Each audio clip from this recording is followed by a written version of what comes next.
संपूर्ण जगभरामध्ये गाजत असलेल्या हेडाम कादंबरीचे लेखक तथा ज्येष्ठ साहित्यिक मान्य श्री नागो विरकर सर आत्ता आपल्यासोबत आहेत आणि त्यांच्याकडून आपण या कादंबरी संदर्भातली माहिती तर घेणारच आहोत, पण या कादंबरीचा जगभरामध्ये आता कशा पद्धतीनं गौरव होत आहे या संदर्भात देखील आपण त्यांना या ठिकाणी विचारणार आहोत। मी सर्वप्रथम आपल्या सर्वांच्या वतीनं मान्य श्री नागो विरकर सरांचं या ठिकाणी सहर्ष स्वागत करतो। विशेष म्हणजे ते आज कोल्हापूरला आले होते। कोल्हापूरमध्ये देखील अहिल्या महोत्सवाच्या निमित्तानं आम्ही त्यांचा या ठिकाणी यथोचित सत्कार केलेला आहे आणि या सत्काराला उत्तर देत असताना त्यांनी अनेक गोष्टी या ठिकाणी उलगडून सांगितल्या। त्या अनुषंगानंच आपण विरकर सरांसोबत आज या ठिकाणी चर्चा करणार आहोत। सर, सर्वप्रथम मी महाराष्ट्रातल्या देशभरातल्या सकल समाज बांधवांच्या वतीनं तुमचं अभिनंदन करतो। तुमच्या सिद्धहस्त लेखणीला या ठिकाणी मानाचा पिवळा जय मल्हार करतो आणि हेडाम ही जी कादंबरी आज घरोघरी चर्चेचा विषय बनलेला आहे। संपूर्ण जगभरामध्ये या कादंबरीवरती सध्या चर्चा सुरू आहे।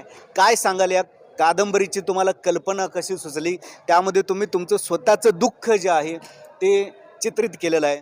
नमस्कार सर, मला एका गोष्टीचा खूप आनंद होतो आहे की ज्या कोल्हापूर नगरीमध्ये खऱ्या अर्थानं माझ्या लेखकाची बीजं पेरली गेली, त्याच दसरा चौकामध्ये आज अहिल्या महोत्सवाच्या निमित्तानं माझा धनगरत्न म्हणून पुरस्कार देऊन गौरव केला। त्याबद्दल अगोदर या समितीचं मी मनापूर्वक आभार व्यक्त करतो।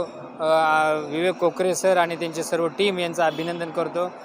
आणि ज्या वास्तूमध्ये आपण उभं आहोत सर, खऱ्या अर्थानं इथंच मी या कोल्हापूरमध्ये माझं D.Ed झालं आणि याच वास्तूमध्ये मी डॉक्टर आनंद यादव यांना यांचे जेव्हा व्याख्यान असायची तेव्हा इथं पाहण्यासाठी आनंद यादव असतील किंवा कोल्हापूरमधले अनेक जे लेखक आहेत, झुंझुरू कादंबरीचे लेखक असतील, यांना मी भेटायला बघायला यायचो आणि तो 10-20 वर्षाच्या कालखंडामध्ये मलाही लिहावंसं वाटलं।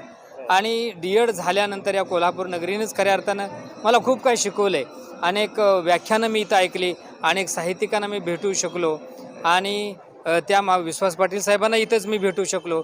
आज त्याचं दुसरीचा योग असा की 4थ्या आवृत्तीला विश्वास पाटील साहेबांनी आपल्या हेडाम कादंबरीला प्रस्तावना दिलेली आहे आणि त्यांनी या कादंबरीचं कौतुक केलेलं आहे। तर मला सांगायला खूप आनंद होईल। तुम्ही म्हणालात की ही जगभर कादंबरी गाजते आहे, तर इतकं मी मोठा नाही, ज्येष्ठ म्हणण्या इतपत माझी एकच कादंबरी आहे।